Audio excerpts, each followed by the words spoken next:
Hello everyone. Today's lecture is on trachea and lungs. Before discussion trachea and lungs, I would like to discuss some part of larynx क्योंकि last वाले lecture में हमने larynx के बारे में discuss किया था. Actually larynx जो है वो एक voice producing organ है, लेकिन उसके disorders जो हैं वो हमारे रह गए थे. Laryngitis ये एक inflammation है larynx का, जो कि ऑफनली उन लोगों में होता है जो कि सिगरेट स्मोकिंग करते हैं. ये basically laryngitis it's a inflammation of vocal cords, जिनकी वजह से लॉस ऑफ वॉइस या आवाज़ का भारीपन या जैसे हॉर्सनेस भी कहते हैं.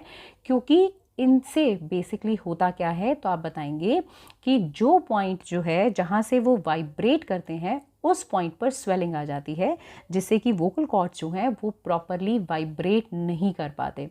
और लॉन्ग टर्म जो स्मोकर्स होते हैं उनके अंदर तो ये आवाज़ का भारीपन जो है, या हम कहें कि उनके अंदर एक क्रॉनिक इन्फ्लेमेशन जो है वो लाइफ टाइम के लिए भी रह सकता है. ऐसे ही कैंसर ऑफ लैरिंग्स जो है वो तो ऑलमोस्ट एक्सक्लूसिवली उन्हीं इंडिविजुअल्स में मिलता है जो स्मोक करते हैं. तो मुझे आपको यहाँ पर लिख के देना है इस बात को. It is found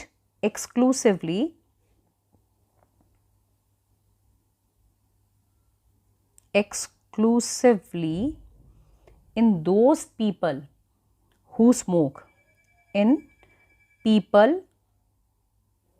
who smoke. Cancer of लैरिंग्स, इस कंडीशन को हम कह सकते हैं पेन होता है निगलने पर, स्वेलिंग करने पर बहुत पेन होता है, और पेन जो है कान तक, ईयर तक जाता है. इसका जो ट्रीटमेंट है उसे हम रेडिएशन थेरेपी या हम सर्जरी भी बता सकते हैं. तो लैरिंजाइटिस और कैंसर ऑफ लैरिंग्स ज़्यादातर मोस्ट ऑफ द केसेस में ये कब होता है, तो आप बताएंगे स्मोकिंग के केस में. सो लेट्स डिस्कस हमारा जो आज का टॉपिक है, this is trachea and lungs. अब ये ट्रैकिया और लंग्स जो हैं ये आपको यहाँ से क्लियर हो जाएगा. लैरिंग्स के बारे में हम ऑलरेडी डिस्कस कर चुके हैं, हम बात अब करने वाले हैं ट्रैकिया. ट्रैकिया जिसे बहुत सिंपल वर्ड्स में हम हमारी विंड पाइप भी कहते हैं. ये एक ट्यूबुलर पैसेज है एयर का. और अगर हम ट्रैकिया की लेंथ की बात करें तो हमें लेंथ बतानी है, तो आप लिखेंगे इट्स 12 सेंटीमीटर. लेंथ की बात करें तो आप बताएंगे इसकी लेंथ जो है वो 12 सेंटीमीटर लॉन्ग है. और डायमीटर की बात करें तो 2.5 सेंटीमीटर जो है वो इसका डायामीटर है. डायामीटर और लेंथ ये दोनों आपके सामने हैं. और अगर हम इसकी लोकेशन की बात करें तो ये नेक में आगे की तरफ, या आप कह सकते हैं लोकेटेड एंटीरियर, आगे की साइड ईसोफेगस के. और ये एक्सटेंड करती है, तो आप बताएंगे लैरिंक्स से superior border of 5th thoracic vertebra. Vertebra की स्ट्रक्चर हम कर चुके हैं वर्टिब्रा के बारे में. तो T5 तक ये लोकेटेड कहाँ से है, तो आप बताएंगे लोकेटेड जो है this is larynx to T5 5th thoracic vertebra तक. जहाँ पर 5th थोरैसिक वर्टिब्रा वाले पार्ट पर यहाँ पर ये डिवाइड हो जाती है right and left primary bronchi के अंदर. और जब ये डिवाइड होती है यहाँ पर एक पॉइंट है, that point is considered as carina. ये जो पॉइंट है, this point is called carina.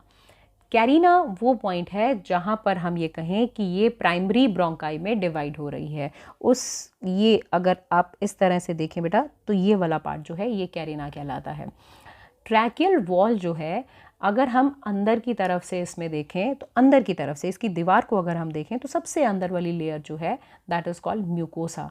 फिर उसके बाद आती है सब म्यूकोसा, और फिर आएगा हाइलाइन कार्टिलेज. ये देख रहे हैं आप इस पर, ये जो है these are rings of cartilage. और ये जो कार्टिलेज है ये सी शेप्ड है, सी शेप्ड कार्टिलेज है. तो सी शेप क्यों है ये बात हम अभी शॉर्टली करेंगे. और दोबारा बता रही हूँ, म्यूकोसा, सब म्यूकोसा, हाइलाइन कार्टिलेज, और सबसे बाहर की तरफ एरियोलर कनेक्टिव टिश्यू की जो लेयर है दिस इज कॉल्ड एडवेंटिशिया. ये जो है 4 लेयर, ये प्रॉपरली मैंने आपको ट्रैकिया की लेयर बताई है.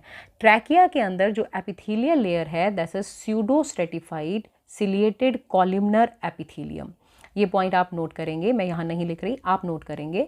Pseudo stratified ciliated columnar epithelium, ठीक है, ये इसकी एपिथेलियम है और ये क्वेश्चन पूछा भी जा चुका है। अब रिंग ऑफ कार्टिलेज की बात करें, जैसे मैंने कहा सी शेप है, और अगर हम नंबर की बात करें तो ये 16 to 20 रिंग ऑफ कार्टिलेज है, सी शेप्ड है, मतलब हम इन्हें इनकम्प्लीट कार्टिलेज के रिंग्स भी कहते हैं। ये इनकम्प्लीट क्यों है कि आगे की तरफ तो ये सी इसको प्रॉपरली कंप्लीट करेगा, लेकिन पीछे की तरफ ईसोफेगस है, तो इसलिए ये ईसोफेगस को कवर नहीं कर रहा, तो वो इम्प्रॉपरली कवर है। सो आप इसे अपने नेक पर हाथ लगाकर, क्योंकि आपके आगे का पार्ट है ना, आप इस टाइम अपने नेक पर हाथ लगाकर इसे थोड़ा सा फील भी कर सकते हैं।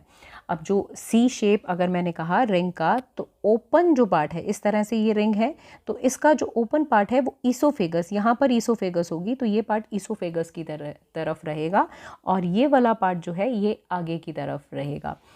साथ ही में आप एक बात और याद रखेंगे कि ये जो solid hyaline cartilage, semi solid कह दीजिए, ये सी शेप जो कार्टिलेज रिंग्स हैं, ये इस ट्रैकिया को एक रिजिडिटी प्रोवाइड कर रहे हैं, जो that is actually maintain patency, जो जिससे कि ट्रैकियल वॉल जो है वो कोलैप्स नहीं हो जाए अंदर की तरफ, और स्पेशली ड्यूरिंग इनहेलेशन कोलैप्स नहीं हो जाए and obstruct the air passage वे। अब उसके बाहर की तरफ जो लेयर है, दिस इज कॉल्ड एडवेंटिशिया, ये जो ट्रैकिया की लेयर है, इट कंसिस्ट ऑफ एरियोलर, सबसे बाहर की जो मैंने बात की है, यहाँ पे मैंने डायग्राम में नहीं दिखाई है, consist of areolar connective tissue, जो कि ट्रैकिया को सराउंडिंग टिश्यू से अटैच कर। अब अगर हम डायग्राम से देखना चाहें तो हमें यहाँ पर ट्रैकिया की थोड़ा सा लोकेशन भी समझ में आती है कि अगर एंटीरियर पोर्शन से देखें तो आप देखेंगे कि एंटीरियर पोर्शन में ट्रैकिया है, पीछे की तरफ इसके इमेजिन कीजिए कि पीछे की तरफ इसके ईसोफेगस है, तो बेटा ये आपको ईसोफेगस दिखाई दे रही है, और ये जो है this is the lumen of trachea. और जैसा कि मैंने आपको कहा, ये लेयर्स जो हैं, सबसे बाहर एडवेंटिशिया, हाइलाइन कार्टिलेज, ये जो दिखाई दे रहा है this is C shaped hyaline cartilage, ठीक है। और सबम्यूकोसा में जो ग्लैंड्स हैं वो सिक्रीशंस देती हैं, सबम्यूकोसा की हमने यहाँ पर बात की, एंड यहाँ पर ईसोफेगस है, यहाँ पर गोबलेट सेल्स भी हैं, म्यूकोसा जो है उसके अंदर pseudo stratified ciliated columnar epithelium है, और कनेक्टिव टिश्यू की बनी हुई लैमिना प्रोप्रिया है। बेसिकली हमें जहाँ पर जिन पार्ट्स पर कॉन्सेंट्रेट करना है वो पार्ट्स हैं कि इसमें किस तरह की एपिथेलियम है, इसे आप याद रखें, और इसके अंदर हाइलाइन कार्टिलेज जो है that is in the form of C shape cartilaginous ring, adventitia जो इसको अदर टिश्यूज़ के साथ कनेक्ट करती है। तो ये ट्रैकिया का पार्ट कंप्लीट करने के बाद now the next we are moving towards the next part that is bronchi.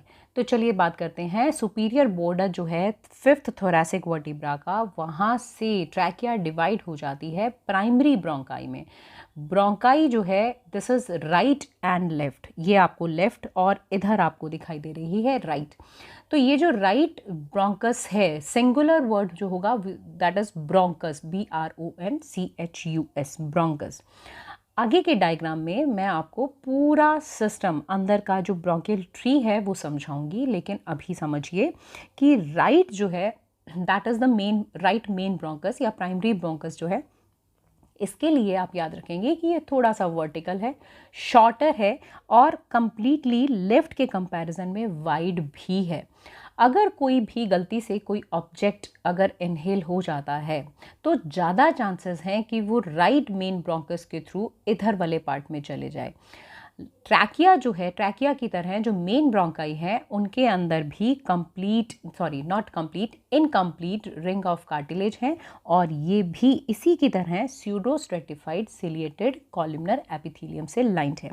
अब बात करते हैं इस ट्राइंगुलर जो रीजन है, इस पर पॉइंट ये जो प्रेजेंट है, इस इंटरनल रिज जो है इसे कैरिना कहते हैं। कैरिना जो पार्ट है ये जो है ये एक मतलब हम आप ये कह सकते हैं this is internal ridge portion है एक।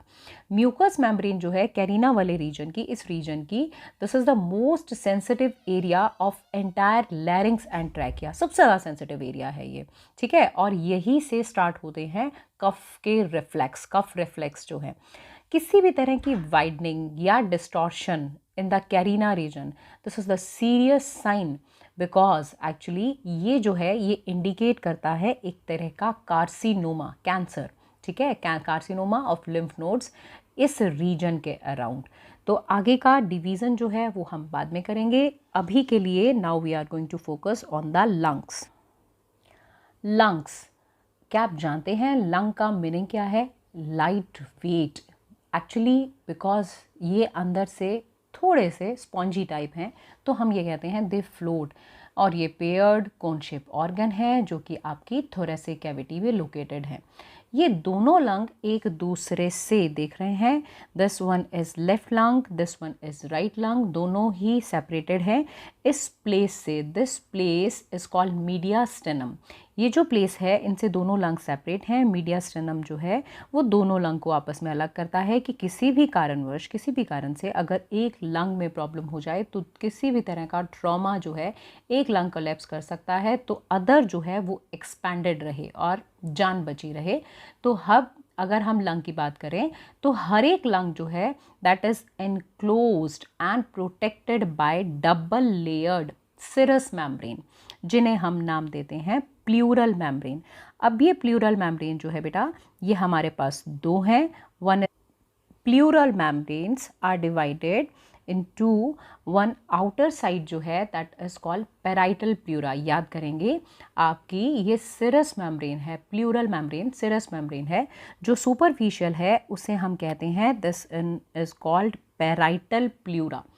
ठीक है, ये it lines the wall of thoracic cavity. और जो डीप लेयर है, दिस डीप लेयर, अंदर वाली जो लेयर है, this one is called as visceral pleura, जो कि कवर कर रही है हमारे लंग को। Between the visceral and parietal pleura एक स्मॉल स्पेस है, एक स्मॉल गैप है। This gap is known as pleural cavity. जिस प्लूरल कैविटी के अंदर छोटे से स्मॉल अमाउंट का लिब्रिकेटिंग फ्लूइड है जो कि इन मेम्ब्रेन से ही सिक्रीट हुआ है। जो प्लूरल फ्लूइड है उसका फंक्शन आप लिखेंगे that reduce friction between the membranes, और ये एक दूसरे को आपस में स्लाइड करने में, मतलब फ्रिक्शन जो होती है उसको रिलीज़ करता है, रिड्यूस करता है फ्रिक्शन को, जिससे कि ईजिली एक दूसरे पर ब्रीथिंग के दौरान ये स्लाइड कर सकते हैं। प्लूरल फ्लूइड जो है ये दो मेम्ब्रेन को एक दूसरे से, मतलब कि एक थिन फिल्म है इसके अंदर प्लूरल फ्लूइड की, जो कि आपस में एक दूसरे को चिपकने से बचाता है। एक्सक्यूज मी, हाँ sorry, any kind of inflammation, किसी भी तरह की इन्फ्लेमेशन जो है अगर इनके अंदर प्रसिस्ट करती है इस प्लूरल फ्लूइड में, उसे हम कहते हैं pleural effusion, EFFUSION। Excess fluid इनके अंदर एक्यूमुलेट हो जाता है प्लूरल स्पेस में, this is called pleural effusion. Lung जो हैं, अगर हम उनकी स्ट्रक्चर की या उनकी एक्सटेंशन की बात करें तो डायफ्राम, ये जो है लंग एक्सटेंड नीचे की तरफ, आपको ये जो स्ट्रक्चर दिखाई दे रही है दिस इज़ डायफ्राम। ठीक है, डायफ्राम से हम ऊपर की बात करें तो ये superior to the clavicle region, ठीक है, अंदर की तरफ है रिब्स के। ब्रॉड इंफीरियर पार्ट जो है ये लंग का बेस कहलाता है, और ऊपर वाला पार्ट जो है आपको दिखाई दे रहा है ये एपेक्स कहलाता है। बीच वाला स्पेस मैंने आपको कहा ही है, ये मीडियास्टेनम है। और यहाँ पर है एक स्पेस जिसे हम हाइलम कहते हैं। हाइलम एक वो रीजन है बच्चों जिससे कि इसके अंदर ब्रोंकाई, ये वाला जो रीजन है हाइलम, इससे इसके अंदर ब्रोंकाई एंटर करती है। Not only bronchi, pulmonary blood vessel, lymphatic vessel, nerve यहाँ से एंटर या एग्जिट होती हैं। दोनों लंग पर ये एरिया प्रेजेंट है। अब अगर आप लंग के अंदर यहाँ पर देखेंगे तो लेफ्ट लंग के अंदर यहाँ पर एक डिप्रेशन है। दिस डिप्रेशन जो है, this one is known as cardiac notch. और ये क्या है ये कार्डियक नॉच, तो आप बताएंगे क्योंकि यहाँ पर हार्ट लोकेटेड है इसलिए थोड़ा सा पार्ट साइड में हो गया है। तो लेफ्ट लंग जो है इस कार्डियक नॉच की वजह से हम कह सकते हैं, इसका रीज़न जो है, इस रीज़न से ये 10% जो है वो राइट लंग के कंपैरिजन में ये स्मॉल होता है। एक्चुअली क्या है, राइट लंग जो है वो थिक और ब्रॉड होता है, और कहीं ना कहीं कॉर्नर से ये थोड़ा बहुत शॉर्ट हम कह सकते हैं, क्यों, in comparison to left lung, because यहाँ से इस साइड से डायफ्राम जो है वो थोड़ा सा हायर साइड पे होता है। ऑल्दो मैंने ये बात डायग्राम में नहीं दिखाई है, पर आप इस बात को याद रखें कि डायफ्राम जो है यहाँ से थोड़ा सा ऊंचा होता है, higher on the right side. क्यों? क्योंकि नीचे की तरफ यहाँ इसे एकोमोडेशन करना है लीवर का, क्योंकि डायफ्राम के नीचे यहाँ लीवर होता है, ये बात हम जानते हैं। अब आपको एक्सटर्नली अगर दिखाई दे रहा है तो यहाँ पर आप ध्यान देंगे कि ये जो लेफ़्ट लंग है ये आपको ऐसा दिखाई दे रहा है ना कि जैसे ये 2 लोब्स में डिवाइडेड है। हाँ एग्जैक्टली कि ये फिशर्स जो हैं हर लंग को लोब्स में डिवाइड करती हैं। बोथ दोनों लंग्स के पास, ये देखिए ये ऑब्लिक फिशर इसके पास भी है और इसके पास भी, यहाँ पर मैं हाईलाइट कर देती हूँ, दिस इज ऑब्लिक फिशर यहाँ भी है और ऑब्लिक फिशर यहाँ भी है। इधर वाली ऑब्लिक फिशर लेफ्ट लंग को 2 में डिवाइड कर देती है। One is called superior lobe and the second one is called inferior lobe. 2 में डिवाइड करती है, इंफीरियर एंड सुपीरियर लोब। अब इसी तरह से अगर आप यहाँ देखें तो ये जो लंग है ये 3 लोब्स में डिवाइड हो जाता है। ऑब्लिक फिशर की वजह से तो 2 लोब्स बनती हैं, लेकिन एक और फिशर है that is known as horizontal fissure. Horizontal fissure जो है वो राइट लंग को 2 और, मतलब कि बेसिकली ये 3 में डिवाइड हो जाता है, क्योंकि यहाँ 2 फिशर्स हैं। फिशर्स जो हैं, फिशर्स का मतलब होता है डिप्रेशन। फिशर्स डिप्रेशन है, डीप डिप्रेशन है जो कि लंग को डिवाइड कर रही हैं। So this one is called superior lobe, this one is called, one is superior, second is middle and third is inferior lobe. तो बेटा ये 3 लोब्स राइट के अंदर और लेफ्ट के अंदर 2 लोब्स, ये आप याद रखेंगे। इन्हीं लोब्स के बेस पर आगे जब हम डिवाइडेशन करेंगे तो आपको ये बातें और क्लियर हो जाएंगी कि इन्हीं लोब्स के बेस पर आगे जो प्राइमरी ब्रोंकाई के आगे का जो डिवाइडेशन है वो भी होगा। तो नेक्स्ट लेक्चर में will see about the bronchial tree. Bye.